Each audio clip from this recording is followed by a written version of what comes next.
어둠이 내려앉았습니다. 안식일이 시작되는 첫 시간입니다.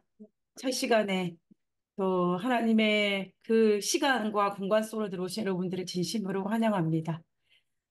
오늘은 이 팔복에서 다섯 번째 시간에 대해서 한번 살펴보도록 하겠습니다.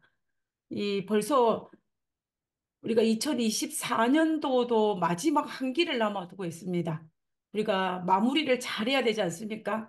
시작도 중요하지만 제가 점점 느끼는 게 뭐냐면 마무리를 잘하는 것이 가장 좋다는 생각을 제가 요즘에 자주 하게 되는데요. 우리 2024년도도 이제 마지막 기, 4기를 남은 10월 달, 11월, 12월 3개월을 남겨두고 있습니다. 이 기간 동안 우리가 한 해를 잘 마무리하고 또 우리의 영적으로 크게 성숙할 수 있는 그런 2024년도 한 해가 되었으면 좋겠습니다. 우리가 이제 팔복에 대해서도 이제 반이 지나고 다섯 번째 시간입니다. 긍휼히 여기는 자. 긍휼히 여기는 자는 복이 있나니 그들이 긍휼히 여김을 받을 것이며라는 이 다섯 번째 복에 대해서 우리가 한번 묵상해 보는 시간을 가지도록 하겠습니다. 우리가 제가 앞에서 계속 말씀드리고 있는 것처럼 이 팔복은 순서가 그냥 나열한 것이 아니라 어떤 관계가 있고 또 서로 이 우리가 하늘나라를 가기 위해서 계단에 비유한다면 그 계단에서 팔복에서 한 단계 한 단계 올라가서 맨 마지막 단계까지 가는 그러한 어떤 순차적인 그 우리가 그리스도인으로서 갈 수 있는 영적 성장 단계를 우리가 이 팔복의 단계를 통해서 우리가 알 수가 있습니다. 그래서 우리가 이 팔복에서 단계별로 살펴보는 것은 우리에게 중요하다고 볼 수 있습니다. 그러니까 첫 번째 복이 뭐였냐면 심령이 가난한 자의 복이었습니다. 이 심령이 가난한 자의 복을 딱 간단하게 설명하면은 뭐냐면 하나님이 내가 정말로 필요하다는 것을 깨닫고 하나님을 찾고 찾는 마음이 바로 심령이 가난한 자의 복입니다. 그리고 두 번째 복은 뭐냐면 애통하는 자의 복입니다. 애통하는 자의 복은 자기 자신을 살펴볼 때 자기가 죄인의 계수임을 알고 그것 때문에 가슴 아파하는 그 복이 바로 애통하는 자의 복입니다. 그 세 번째 복은 온유한 자의 복입니다. 이 온유한 자의 복은 하나님에 대한 어떤 절대적인 신뢰를 가지는 마음이 바로 이 온유한 자의 복입니다. 하나님에 대한 절대적인 신뢰를 가지는 마음이라고 볼 수가 있는 것입니다. 그다음에 이 네 번째 복은 의에 줄이고 목마른 자의 복인데 이것은 뭐냐면 하나님의 은혜가 아니면은 결코 내가 어떻게 할 수 없음을 깨닫고 하나님의 은혜를 성령을 간절히 사모하는 마음이 바로 의에 줄이고 목마른 자의 복입니다. 지금 이 네 가지의 복은 하나의 특징으로 살펴본다면 지금까지 살펴본 이 네 가지의 복은 하나님과 우리 사이의 관계에서 하나님 앞에서 우리 그리스도인이 어떤 자세를 취해야 할 것인지를 가르쳐 주는 복이라고 볼 수 있습니다.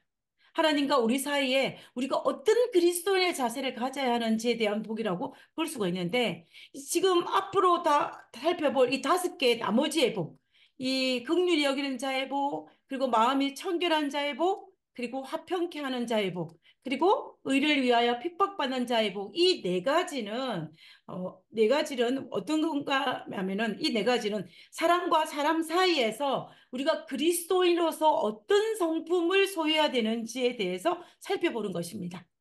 다시 정리를 하면 앞에 네 가지는 하나님 앞에서 우리가 어떤 그리스도인이 되어야 되는지, 그리고 나머지 이 네 가지는 우리가 사람들의 관계에서 우리의 자세가 그리스도인의 자세가 그리스도인의 성품이 어때야 되는지를 살펴보는 것입니다. 그래서 오늘은 이 다섯 번째 긍휼히 여기는 자에 대해서 우리가 한번 살펴보기로 원하는 것입니다. 그런데 또 한 가지 정말 이 팔복이 얼마나 조직적이고 단계별로 적혀 있냐면요. 이 앞에 네 가지의 복이 뒤에 네 가지의 복과 서로 연결되어지는 것을 볼 수가 있습니다. 심령이 가난한 자의 첫 번째 복이 다섯 번째 긍휼을 가는 복과 관련이 있고 그리고 애통하는 자는 그 다음 마음이 청결한 자의 복과 관련이 있고 온유한 자는 의를 화평케 하는 자와 연결이 되고 그리고 의에 줄이고 목마른 자는 의를 위하여 핍박받는 복과 연결이 되어지는 것을 볼 수가 있는데요. 그것을 이제 하나씩 하나씩 살펴보도록 하겠습니다. 첫 번째, 심령이 가난한 자의 복은 심령이 가난해야만이. 심령이 가난한 걸 간단하게 설명하면 뭐였습니까? 하나님이 하나님이 절실히 필요하다는 걸 깨닫고 하나님을 찾고 찾는 마음인 것입니다. 그래서 그렇게 될 때에 우리는 어떻게 되냐 하면은 바로 그 긍휼히 여기는, 우리가 다른 사람을 위해서 사람을 위해서 긍휼을 베풀 수 있는 그런 사람이 된다는 것입니다. 이렇게 두 개 연결되어지는 것을 볼 수가 있는데요. 우리가 이제 다섯 번째부터 보면서 앞에 복과 이렇게 연결시키는 것으로 한번 살펴보도록 하겠습니다. 참으로 이 팔복이 가만히 살펴보면 얼마나 수직적으로 잘 짜여져 있는지를 우리가 알 수가 있는 것입니다. 자, 그러면 이제 긍휼이 여기는 자의 복에 대해서 한번 살펴보겠는데요. 먼저 우리가 긍휼이라는 단어의 의미가 무엇인지를 우리가 아는 것이 필요합니다. 근데 긍휼이라는 단어는 히브리어에도 여러 번 등장하고 그리고 헬라어에도 여러 번 등장합니다. 오늘날 우리가 사람들 사이에, 오늘 현대 사회에서 긍휼이라는 단어는 잘 사용하지 않습니다. 오히려 자비라는 말을 사용하지 긍휼이라는 단어를 사용하지 않는데, 우리가 성경에 보면 이 긍휼이라는 단어가 굉장히 많이 등장하는 것을 볼 수가 있는데요. 이 긍휼이라는 단어의 헬라어를 엘레오스라는 뜻이 가지고 있습니다. 그 뜻이 뭐냐면 가엾게 여기는 마음입니다. 그리고 불쌍히 여기는 마음입니다. 이 우리 측은지심이라고도 하죠. 이것이 바로 긍휼에 달하는 것입니다. 다른 사람을 향하여 불쌍히 여기는 마음. 그다음에 히브리어는 우리가 헤세드입니다. 여러분 헤세드에 대해서 많이 들어보셨을 것인데, 우리가 구약에서 하나님이 자신의 성품을 드러낼 때 이 헤세드의 사랑을 많이 하는 것을 볼 수 있는데, 이것이 뭐냐면 긍휼, 자비, 인애, 은혜라고 볼 수가 있는 것입니다. 구약에서 이 헤세드에 대한 이 단어의 의미가 한 150번 정도 등장하는 것을 볼 수가 있는데요. 이 구약에서 우리가 우리를 향한 하나님의 마음을 가장 잘 표현한 그 단어가 바로 이 헤세드라는 단어라는 것을 우리가 알 수가 있습니다. 그래서 시편의 저자가 시를 적을 때 이 헤세드라는 단어를 굉장히 많이 사용했어요. 그래서 이 시편의 저자들은 이 하나님을 향하여서 하나님의 헤세드, 하나님의 자비와 긍휼을 구하는 그런 내용을 많이 담고 있습니다. 그래서 시편에 보면 이 헤세드란 단어가 굉장히 많이 등장하는 것을 볼 수가 있어요. 그리고 또 많이 등장하는 것은 구약에서 선지서인데요. 선지서에서 하나님께서 선자를 통하여서 우리를 향한 하나님 자신의 마음을 드러낼 때에 나는 헤세드라라는 표현을 많이 쓰는 것을 우리가 볼 수가 있습니다. 그래서 우리가 이 긍휼이라는 단어의 의미를 조금 우리가 알 수가 있는데요. 우리가 그 의미를 좀 더 알기 위해서는 이 구약에서 이 헤세드의 의미를 가장 잘 알 수 있는 우리 예레미야 31장 20절에 있는 말씀을 가지고 한번 그 헤세드의 의미가 무엇인지를 한번 묵상해 보는 시간을 가지도록 하겠습니다. 예레미야입니다. 예레미야 31장 20절에 있는 말씀입니다. 에브라임은 나의 사랑하는 아들 기뻐하는 자식이 아니냐. 내가 그를 책망하여 말할 때마다 깊이 생각하노라. 그러므로 나는 그를 위하여 내 창자가 들끓으니 내가 반드시 그를 불쌍히 여기리라. 여호와의 말씀이니라.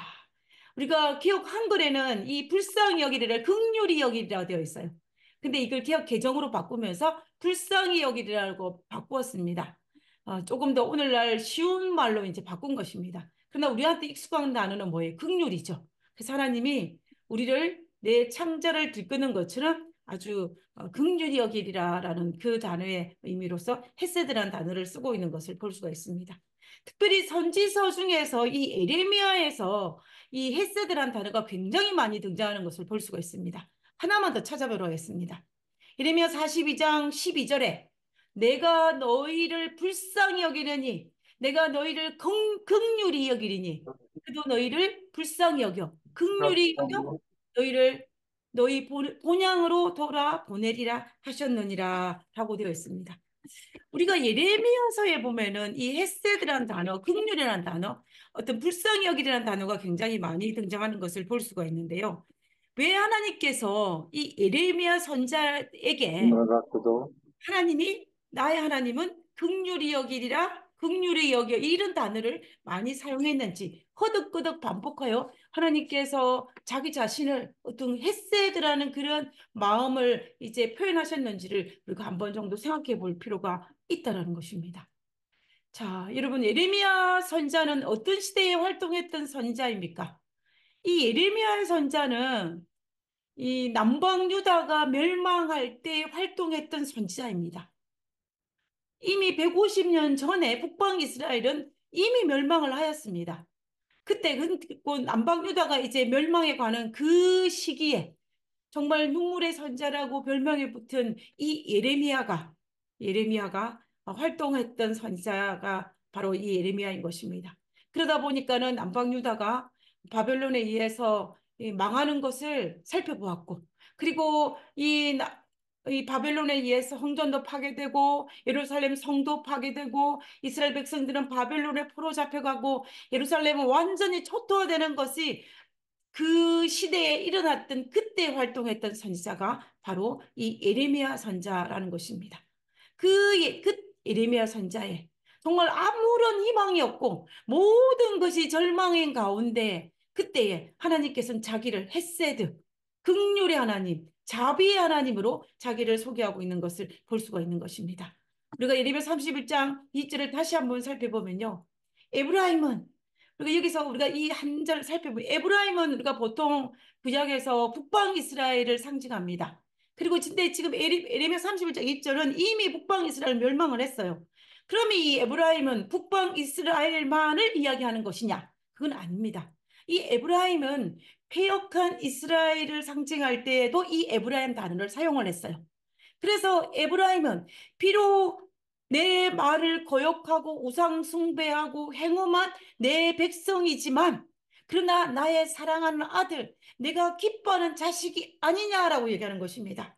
비록 내 아들이 정말로 망나니 같고 부모에게 불효하고 정말 세상에서 정말로 뭐라고 말할 수 없는 그런 악한 일을 하지만 그럼에도 불구하고 그가 나의 사랑하는 아들, 내 기뻐하는 자식이 아니냐라고 하는 것입니다. 내 기뻐하는 자식이라는 거예요. 그러면서 내가 그를 책망할 때 지금 책망하지 않습니까? 남방 유다가 바벨론에 의해서 멸망당하고 포로로 잡혀가고 고통을 당하는 이를 책망할 때마다 뭐 하는 거예요? 하나님이 깊이 생각하노라. 하나님께서 그냥 내가 화가 나서 분노로 인해서 그를 책망하는 것이 아니라 정말 그를 어떻게 하면 회개시켜서 턴어라운드 돌아오게 할 수 있을 것인지를 깊이 생각하면서 그에게 가장 좋은 것이 무엇인지 내가 책망을 해도 채찍질을 해도 나의 분노 때문에 하는 것이 아니라 그를 위해서 무엇이 가장 좋은지를 생각하고 책망했다라는 소리입니다.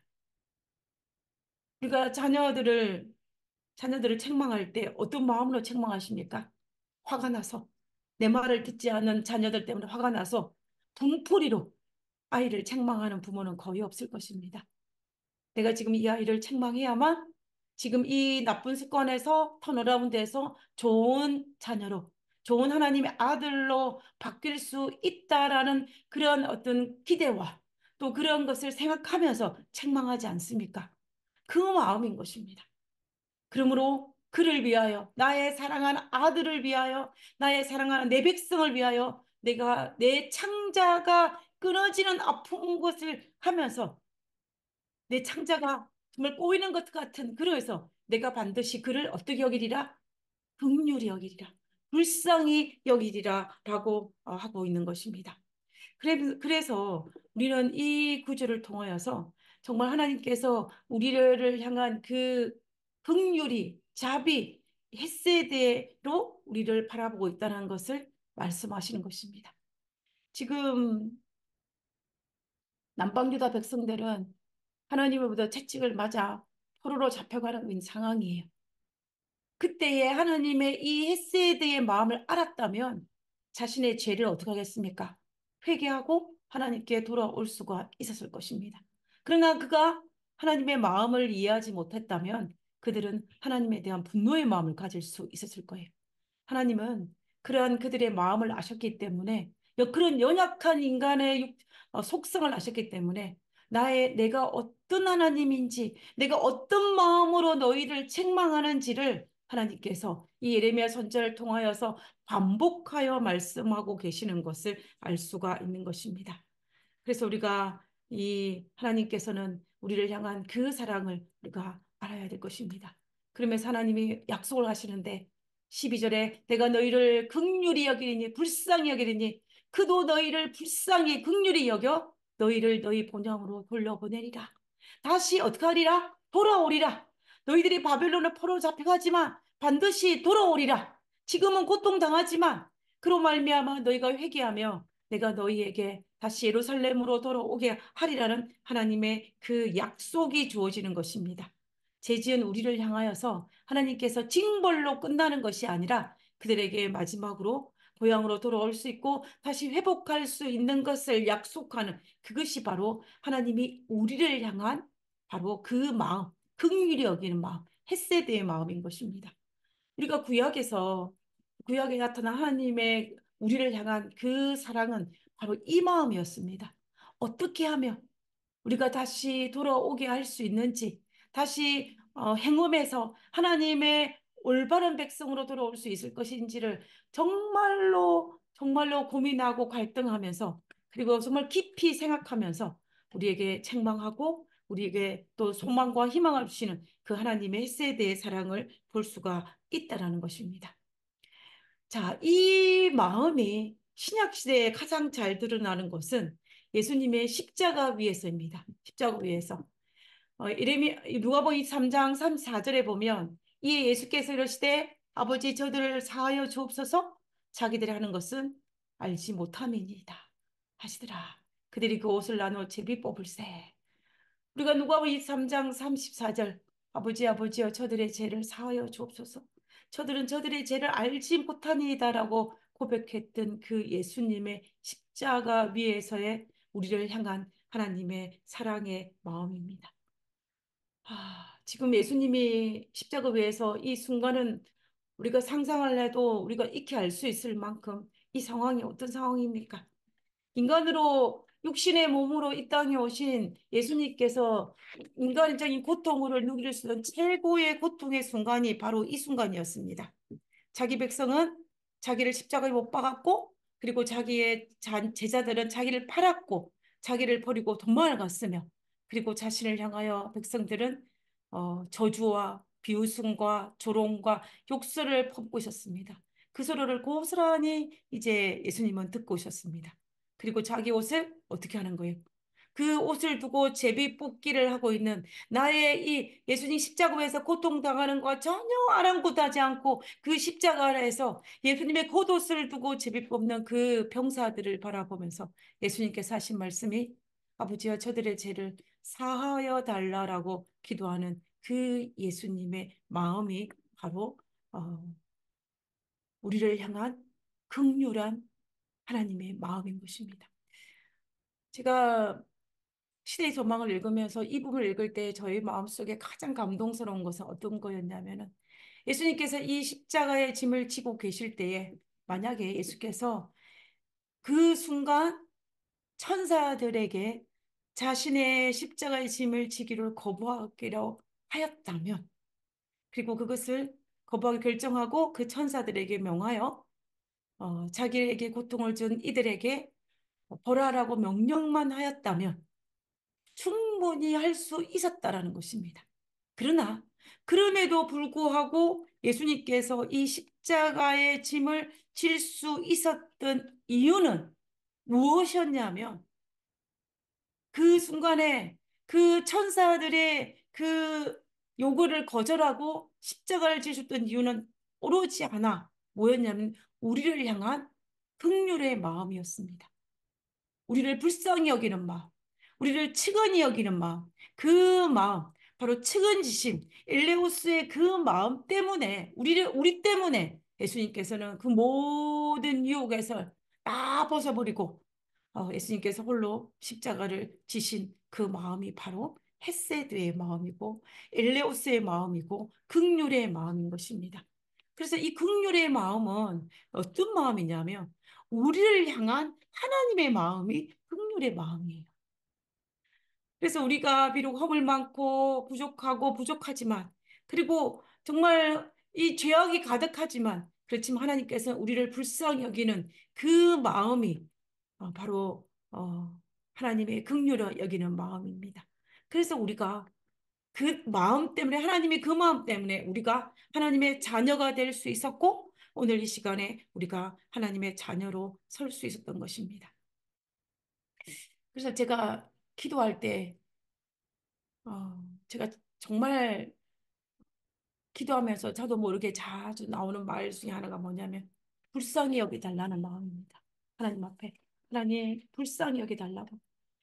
하나님 앞에 자비와 긍휼을 구하는 것이 무엇인지를 알기 때문에 하나님께 우리를, 저를 불쌍히 여겨달라고 기도하는 것입니다.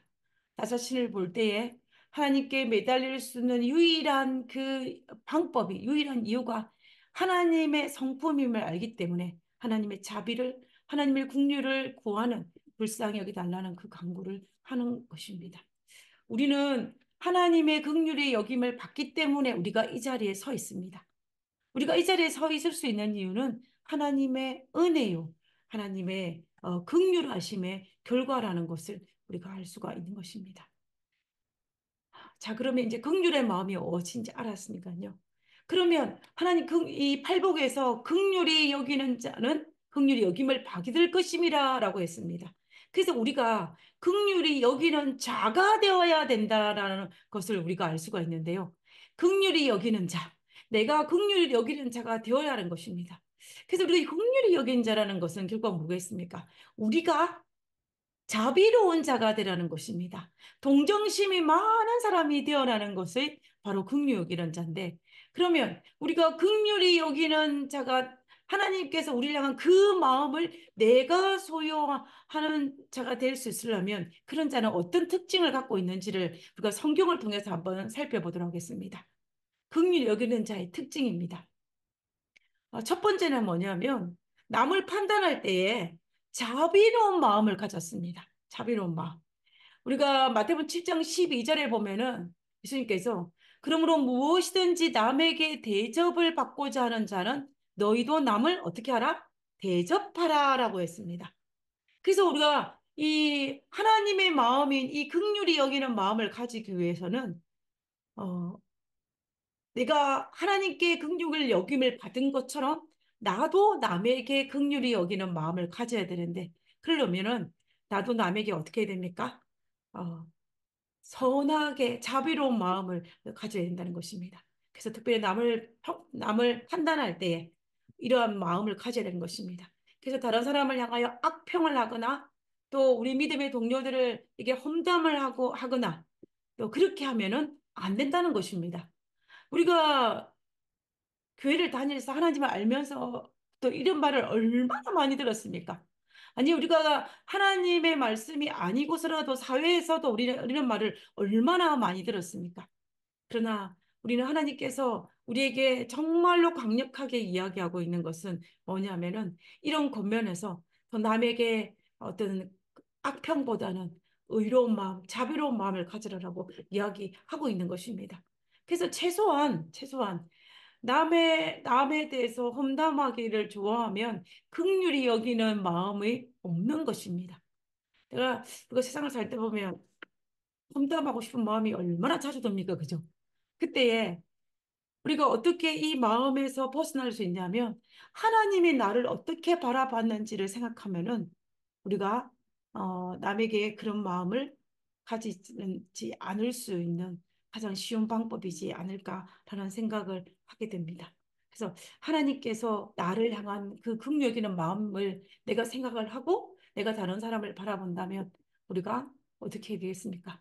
그 사람에 대해서 험담하는 마음이나 또 그 사람에 대해서 어떤 악담을 하는 그런 마음은 많이 사그라들 것입니다. 그리고 그런 사람들이 내 주변에 있다면 어, 귀를 닫는 것이 필요하고 또 그들과 그 이야기를 같이 나누지 않는 것이 가장 지혜로운 마음이 아닐까라는 생각을 하게 됩니다. 그래서 우리가 이런 것을 생각할 때 내가 하나님께 어떤 긍휼을 받았는지를 생각해야만이 우리는 긍휼히 여기는 자의 삶을 살 수가 있을 것입니다. 자, 그다음에 두 번째 특징은 불쌍한 사람을 보고 불쌍히 여겨 기꺼이 돕는 마음입니다. 불쌍한 사람을 보고 불쌍히 여겨 기꺼이 돕는 마음인데요.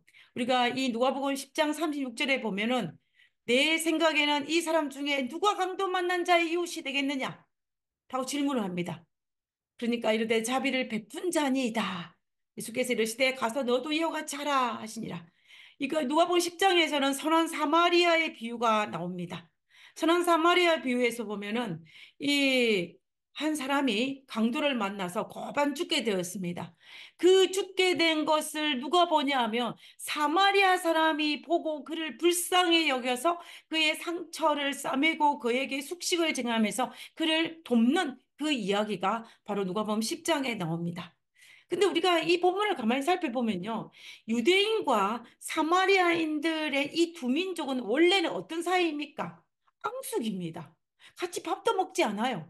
유대인들이 이 사마리아인들을 얼마나 천대하였고 얼마나 그들을 이 멸시하였는지 모릅니다. 자기를 멸시하고 우리 민족을 멸시하고 우리 민족을 그걸 천대한 그 민족 중에 한 명이 거반 죽게 되어서 이제 있는데 그를 사마리아인이 어떻게 합니까? 불쌍히 여겼다라고 성경은 기록하고 있습니다. 불쌍히 여겨서 그에게 자비를 베풀은 것입니다. 누가? 사마리아인이. 그래서 이 사마리아인이 이 거반 죽게 된 유대인에게 베푼 이 친절이 바로 긍휼의 마음입니다. 어떤 뭐 때문에? 계산적이기 때문에 그를 도와준 것이 아니라 딱 한 가지 이유. 불쌍히 여겨. 불쌍히 여겨. 그래서 이 우리가 앞뒤 전후를 다 생각하고 그를 돕는 것이 아니라 그의 지금 처해 있는 이 상황, 그 상황 때문에 긍휼히 여겨 불쌍히 여겨 돕는 그 마음이 바로 긍휼히 여기는 자의 마음이라는 것입니다. 하나님께서 우리를 그렇게 보고 계십니다. 우리의 상황과 우리의 어떤 동기보다는 지금 처해 있는 이 상황을 보고 불쌍히 여겨서 하나님께서 우리를 기꺼이 돕고 계시는 분입니다. 그래서 우리가 하나님의 도움을 받았기 때문에 그 긍휼히 여기심으로 말미암아 도움을 받아서 지금 우리 이 자리에 서 있기 때문에 우리도 그러한 마음을 가지는 것이 필요하다는 것입니다. 자, 그다음에 세 번째를 살펴보도록 하겠습니다. 세 번째는 자기에게 죄 지은 사람과 원수에 대해서도 너그러운 마음을 가지는 것입니다. 너그러운 마음. 이 정말 쉬운 거는 아닌 것 같아요. 근데 우리 성경의 마태복음 5장 43절에 뭐라고 했냐면 나는 너에게 이르노니 너희 원수를 사랑하며 너희를 박해하는 자를 위해서 기도하라. 이 하나님께서 너희 원수를 사랑하고 너희 원수를 위하여 기도하고 너희를 박해하는 자를 위해서 기도하라고 했습니다. 여러분 이 일이 쉽습니까? 정말 어렵습니다. 정말 어렵습니다. 저도 이런 상황이 닥치면 쉬운 일은 아닌 것 같아요. 그래서 저는 제가 제 자신을 보면은 제가 이 하나님께서 제 마음속에 참 괴롭히는 걸 뭐냐면 너가 너희 원수를 사랑하고 너희를 박해하는 자를 기도를 하는데 기도가 안 나오는 것입니다. 제가 그 사람을 위해서 기도를 하면 하나님께서 내 기도를 들어오셔가지고 그 사람을 축복할까 봐 기도가 잘 안 나와요. 그래서 제가 그런 제 모습을 돌아보면서 제가 하나님 앞에 제 마음속에 어떤 마음을 먼저 기도하냐면 하나님 그 사람을 향하여 불쌍히 여기는 마음을 달라고 먼저 기도를 합니다.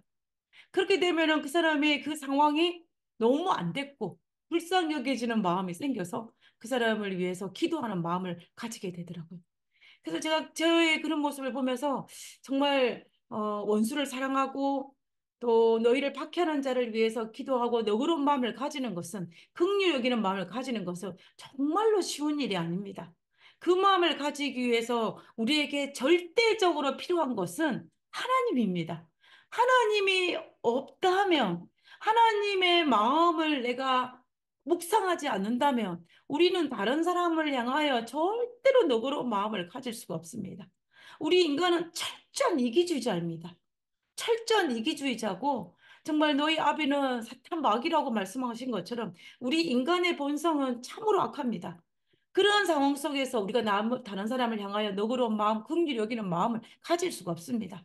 그런 마음을 가질 수 있는 유일한 비결은 뭐냐면 하나님의 마음을 묵상하는 것이고 하나님이 나를 향하여 어떤 마음을 가졌는지를 묵상하지 않는다면 우리는 결단코 이런 마음을 가질 수가 없는 것입니다.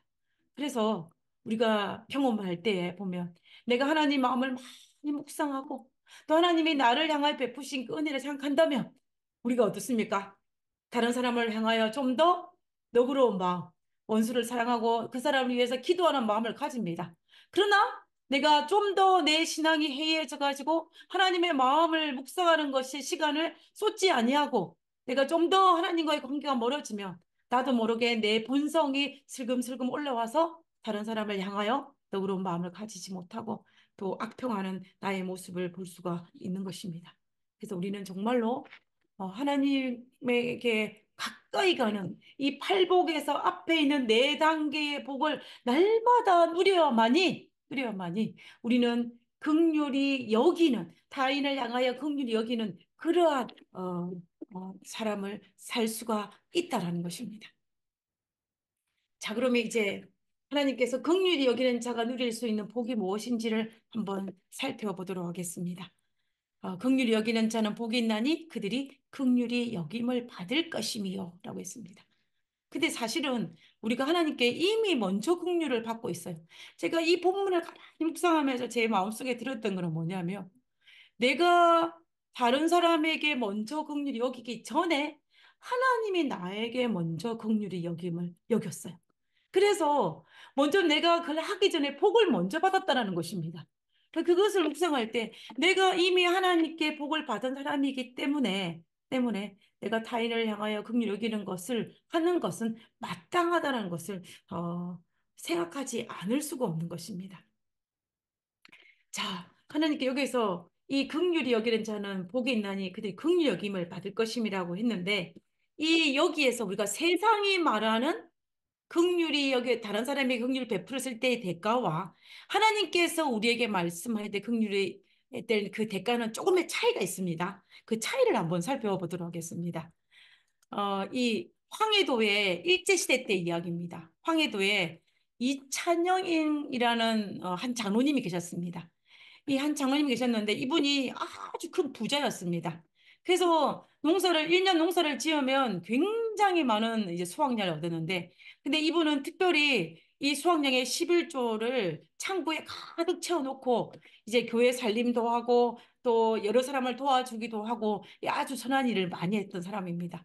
근데 이제 그 하루는 이제 그것도 이분은 잔치를 베푸면 아주 큰 잔치를 베풉니다. 본인의 생일이나 아니면 또 자기 집안에 무슨 일이 있으면 잔치를 베푸는데 얼마나 그 잔치를 베푸냐면은 황해도 일대에 있는 모든 거지들이 다 참석해서 먹을 수 있을 그런 음식의 양을 만들어서 잔치를 베풀었습니다. 그래서 황해도뿐만 아니라 그 인근에 있는 다른 도에 있는 사람들까지도 거지들이 와가지고 그 잔치에 참여할 정도로 이 잔치가 유명한 잔치였습니다. 그리고 또 이 장로님은 자녀들에게 항상 말하기를 뭐냐면 어, 장사하시는 분들의 물건값을 절대로 깎지 말라고 하는 것입니다.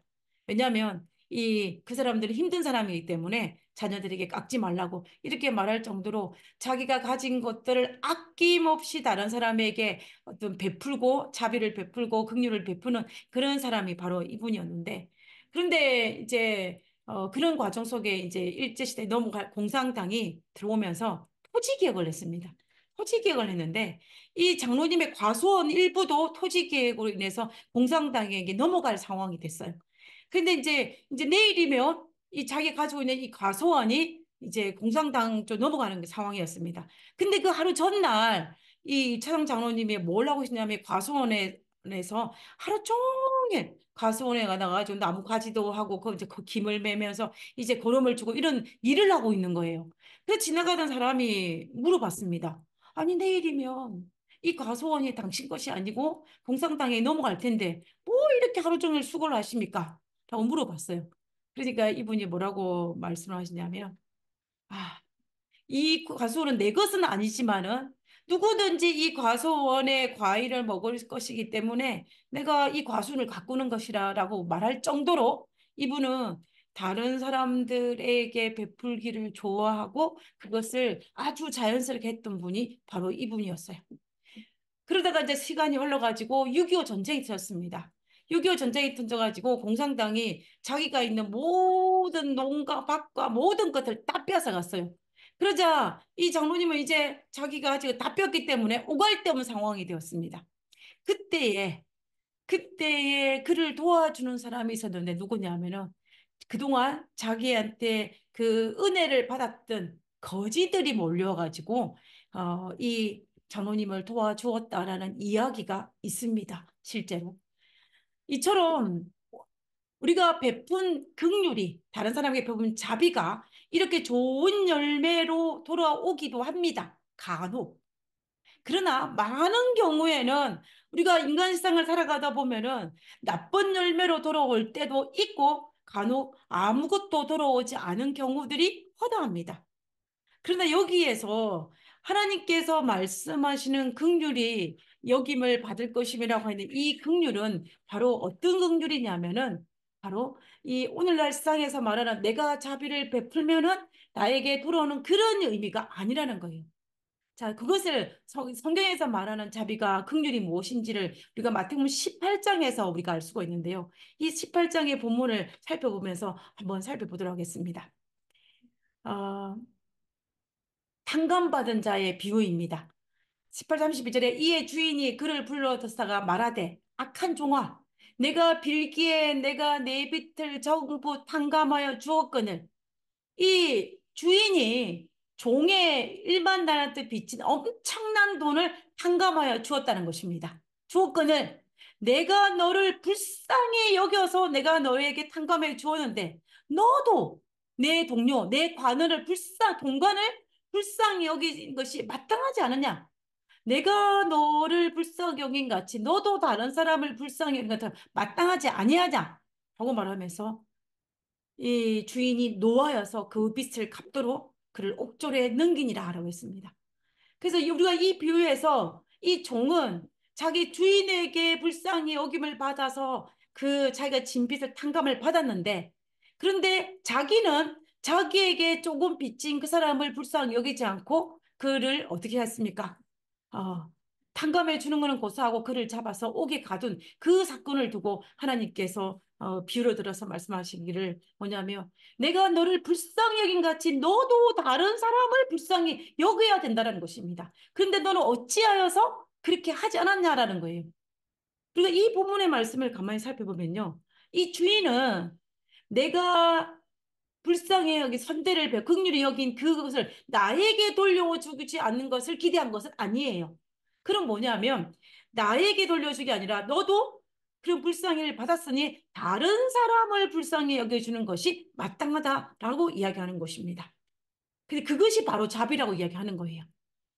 그래서 35절에 너희가 각각 마음으로부터 형제를 용서하지 아니하며 나의 하나님 하늘 아버지께서도 너희에게 이와 같이 하니라. 내가 너를 용서해 준 것처럼 너도 너희 형제를 용서해 주는 것이 바로 긍휼이다 하고 이야기하는 것입니다.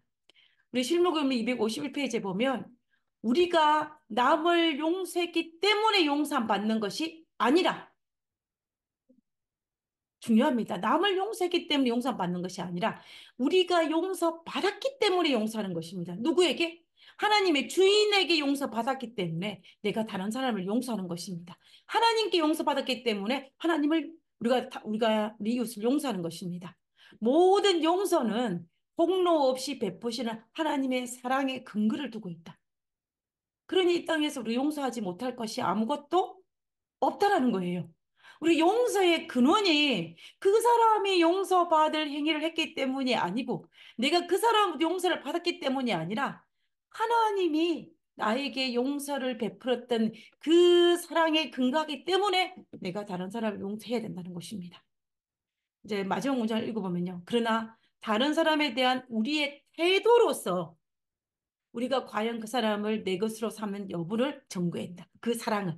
내가 다른 사람에게 어떻게 이 긍휼히 여겨 불쌍히 여겨서 그 사람에게 사랑을 베풀고 용서를 하고 긍휼을 베푸는 그것을 통하여서 그 태도를 통하여서 우리가 과연 하나님의 그 사랑을 내 것으로 삼았는지를 나타낼 수 있는 한 증거라는 것입니다. 그리고 결국 이 말의 의미를 가만히 살펴보면요. 내가 하나님께서 받은 그 사랑을 내가 다른 사람에게 베풀 때에 우리는 하나님의 그 사랑을 내가 소유할 수 있던 하나의 증거가 된다라는 거 말하는 것입니다. 그래서 하나님께서 바라시 원하시는 긍휼의 그 이유는 A라는 인물이 B에게 선대를 베풀었습니다. 그죠? 긍휼을 베풀었어요. 그럼 B는 어떻게 해야 됩니까? A에게 긍휼을 베푸는 것이 오늘날 우리 세상에서 이치입니다. 그죠? 그러나 오늘날 우리 세상은 그렇지가 않아요. 긍휼을 베풀지가 않습니다. 그래서 성경에서 말하는 긍휼은 A라는 사람이 B라는 사람에게 긍휼을 베푸는데 A라는 사람이 베풀지 아니한다 할지라도 누구에게 베풀며 C에게 베풀면은 이것은 긍휼이 여기는 자라는 것입니다. 물론 B가 A에도 긍휼을 베풀어야겠죠. 그러나 성경에서 말하는 원리는 긍휼이 여김을 받은 자는 다른 사람에게 긍휼이 여기는 것이 바로 성경에서 말하는 긍휼이 여기는 그 개념이라는 것입니다.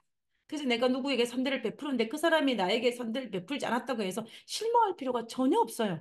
그 사람은 나에게 선대를 베풀지 아니한다 할지라도 그 사람은 또 다른 이에게 선대를 베풀 것이고 그것이 바로 성경에서 말하는 진정한 긍휼이라는 것을 우리가 알 수가 있다라는 것입니다. 그래서 우리가 이 팔복에서 다섯 번째 긍휼히 여기는 자는 복이 있나니 그들이 긍휼히 여김을 받을 것이며 우리는 이미 하나님으로부터 긍휼히 여김을 받았습니다. 그래서 이제 이것을 좀 더 내가 확실히 하기 위해서, 더 복을 받기 위해서 내가 하나님께 그 하나의 증거로서 내가 다른 사람을 향하여서 이미 긍휼이 받은 사람으로서 긍휼히 여기는 것은 우리에게 정말로 필요하다는 것입니다. 어, 우리 구원은